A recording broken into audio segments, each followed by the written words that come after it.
And ఈరోజు వచ్చేసి India Pakistan final match ఉందండి. ఆసియా కప్ భాగంగా సూపర్ ఫోర్‌లో 3 మ్యాచ్‌లకి 3 మ్యాచ్‌లు మనమైతే గెలవడం చూసాం ఇండియా. అలానే చూసుకుంటే అటు పక్క ఆహ్, బంగ్లాదేశ్ పైన ఇండియా పైన ఓడిపోయి మిగతా బంగ్లాదేశ్, శ్రీలంక పైన 2 మ్యాచ్‌లు గెలిచి పాకిస్తాన్ కూడా ఫైనల్‌కొచ్చింది. ఈరోజైతే 8 గంటలకైతే మ్యాచ్ స్టార్ట్ అవుతుంది. సోనీ లీవ్‌లో అలానే సోనీ స్పోర్ట్స్‌లో అయితే.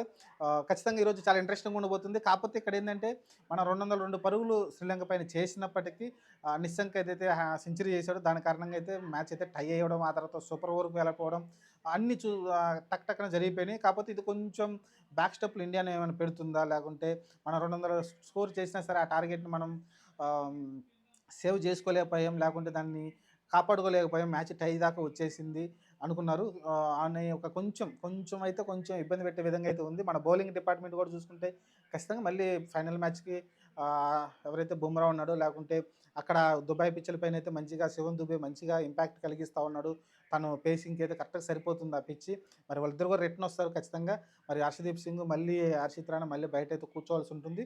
వాళ్ళిద్దరు రాగానే మళ్ళీ టీమ్ స్ట్రాంగ్ అవుతుందో చూడాలి. కాకపోతే బుమ్రా కూడా అంత ఫామ్‌లో నాకేం కనిపించలేదు. మొన్న జరిగిన పాకిస్తాన్ మ్యాచ్‌లో కూడా ఎక్కువ రన్స్‌కి వెళ్ళిపోయాడు. అలానే దానికి ముందు బంగ్లాదేశ్ జరిగిన మ్యాచ్ కూడా రన్స్ అయితే ఇవ్వడం చూసాం. ఓవరాల్‌గా వచ్చేసి అతను బుమ్రా ఔట్ ఆఫ్ ఫామ్ అయితే కనిపిస్తా ఉన్నాడు. లేకుంటే అంతగా కన్సిస్టెంట్‌గా బౌలింగ్ అయితే వేయలేకపోతున్నాడు. ఎక్కువ పరుగులైతే ఇవ్వడం చూస్తున్నాం మనమైతే. చూద్దాం మరి. ఫైనల్ మ్యాచ్ ఖచ్చితంగా గెలవాల్సిన మ్యాచ్. మొదటి 2 మ్యాచ్‌లు గెలిచినా, గెలవకపోయినా మనం ఫైనల్‌లోకి వచ్చిండేవాళ్ళం. కాకపోతే ఈ మ్యాచ్ ఖచ్చితంగా మనం గెలవాల్సిన అవసరం అయితే ఉంది. మరి ఈ మ్యాచ్ గెలిచి వరుసగా 3 సార్లు వరుసగా కొట్టి మన సత్తా ఏంటో చూపించాల్సిన అవసరం అయితే ఇండియా టీమ్ పైన ఉంది. మరి చూద్దాం. ఇలాంటి ప్రెషర్ సిట్యుయేషన్‌లో మరి ఇండియా టీమ్ ఎలా ఆడుతుందో చూద్దాం మరి.